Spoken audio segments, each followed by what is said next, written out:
Guys এই হচ্ছে বাড়ির সামনের অবস্থা, পুরো ডুবে গেছে।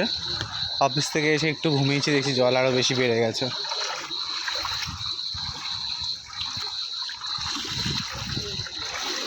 বাড়ির সামনের এই দোকানটি শুধু খোলা পেয়েছি, তাই একটু জিনিসপত্র নেওয়া হয়ে গেছে।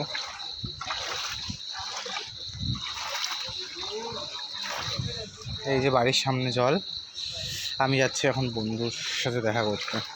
সো এই যে আমার বন্ধুর বাড়ির সামনে আরও জল, বিশ্বজিতের বাড়ির সামনে।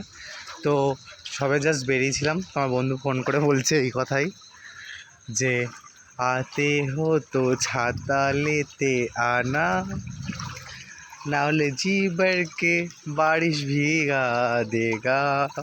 এই অবস্থা হয়েছে। সঙ্গে সঙ্গে শ্যাট করার জন্য গিয়ে ছাতাটা গিয়ে নিয়ে নিলাম। তাই এখন গুটি গুটি পায়ে চলছি ওর বাড়ির সামনে। পুরো ডোবা উঠে মনে হচ্ছে রাস্তায় চলে এসছে। সব রাস্তা পুরো জল জল জল জল অবস্থা। এই গলি জল, এদিকে জল। ও বেচারা জলের মধ্যেই বসে আছে।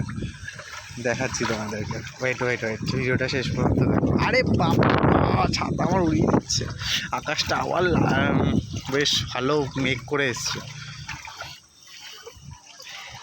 आते हो तो छाता लेते आना, नहीं तो तुमको भीगा देगा। मतलब क्या गाना क्या हो गया। চলে এসছি ওর বাড়ির সামনে। তো এই হচ্ছে ওর বাড়ি, ঠিক আছে। এই পাশে ঘর ওদের পুরো ডুবে গেছে প্রায় অবস্থা। ওদের দালান ঘরটা ঠিকই আছে। আর হচ্ছে এই হচ্ছে এদিকের রাস্তা, এই হচ্ছে এদিকের রাস্তা। আর ওই যে আমার বাড়ি হচ্ছে ওই সোজা মাথায় দেখতে পাচ্ছ, ওটা হচ্ছে আমাদের বাড়ি।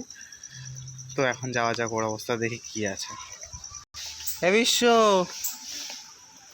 ওদের বেড়ার ঘরটায় মনে হয় বিশ্বজিৎ নেই যত সম্ভব। বিশ্ব মনে হয় দালান ঘরটাতেই আছে। এ বিশ্ব,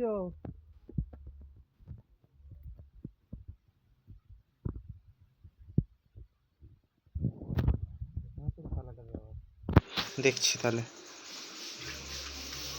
সো গাইজ, না ও দালান ঘরে নেই, ও এখন এই মানে ওদের এই মানে এই টালির ঘরেই ও ঢুকে রয়েছে, ঠিক আছে। ও ক্যাটারিংয়ে গেছিলো। তো এই হচ্ছে আমার বাড়িতে চলে এসেছি। এই বৃষ্টিকে তোমরা দেখতেই পাচ্ছ। তো ওদের ওই পাশে একটা ঘর রয়েছে, কিন্তু তাও ওরা এই ঘরেই বেশি থাকতে বেশি ইন্টারেস্টেড। বিশ্বজিৎ, ওই জন্য তোমাদের কাছে লেটেস্ট নিউজ দেখাতে এসেছি। ওদের ঘরে যদিও বা জল নেই, নিচটাতেই আর কি জল রয়েছে। আয় আয় আয়।